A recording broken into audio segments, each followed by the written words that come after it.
ही बेवकूफी भरा कदम नहीं उठाना चाहते थे। जलामा ने कहा वो यहाँ सैयन्स के एंसेस्टर यमोसी का बदला लेने आया है, इसलिए सैयन होने के नाते गोकू और वेजिटा को उसका साथ देना चाहिए। ये सुनकर वेजिटा को गुस्सा आ गया और उसने कहा कि उसका गुरु सिर्फ बीरस है और वो यहाँ सिर्फ अपने गुरु का बदला लेने आया है। गोकू ने भी कहा कि मैं अर्थ का सैयन हूँ और किसी यमोसी को नहीं जानता। ये बातें सुनकर जलामा की आंखों में इन दोनों को मारने की इच्छा क्लियरली दिखने लगी। फिर दोनों ने एक साथ फ्रंट और बैक से अटैक किया। गोकू की अल्ट्रा इंस्टिंक्ट और वेजिटा के अल्ट्रा ईगो की कंबाइन ताकत ने धरती और आसमान को हिला दिया, लेकिन रिजल्ट शॉकिंग था। जलामा ने कुछ भी काउंटर नहीं किया, वो वहीं खड़ा रहा और उनके अटैक्स को बिना हिले एब्सॉर्ब कर गया। जब जलामा ने फाइनली काउंटर किया, गोकू और वेजिटा बिल्कुल खुद को डिफेंड नहीं कर पाए और उसके पंचेस का शिकार बनते गए। ये फाइट पूरी तरह से वन साइडेड दिख रही थी, पर जलामा ने गोकू को खास निशाना बनाया, एक सॉलिड अपर कट और गोकू लगभग नॉकआउट हो गया। ये देख के वेजिटा ने अपनी पूरी ताकत अनलीश की और फाइनल फ्लैश चार्ज करने लगा। गोकू ने भी फुल एनर्जी के साथ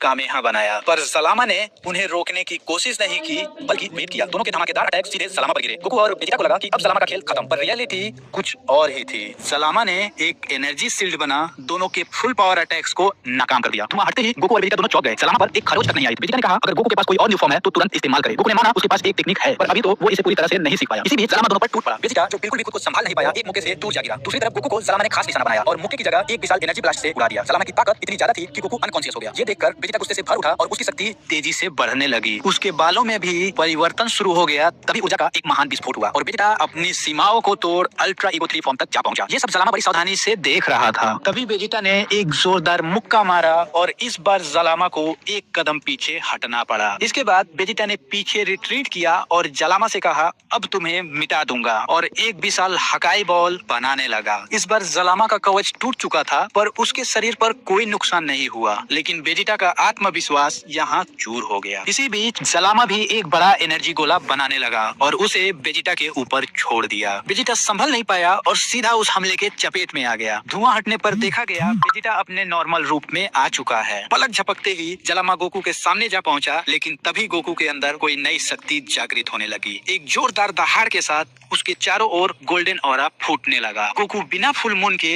एक ग्रेट एप में तब्दील हो चुका था, लेकिन ये कोई नॉर्मल एप नहीं बल्कि ये था गोल्डन उसारू फॉर्म। वेजिटा ये देख काम था, क्योंकि उसके लिए गोकू का आगे निकल जाना अब एकदम आम बात बन चुकी थी। थोड़ी देर बाद गोकू की ओजारू पावर धीरे धीरे कंट्रोल होने लगी और अचानक से उसके गोल्डन हेयर शाइन करते हुए निकलने लगे। गोकू अब ह्यूमन रूप में आ चुका था, पर इस बार उसकी ताकत इतनी ज्यादा थी कि धरती और आसमान दहल उठे। अर्थ पे ट्रेनिंग कर रहे गोहान और ऑरेंज पिकलो भी सोचने लगे कि गोकू इतना जल्दी इतना ताकतवर कैसे बन गया।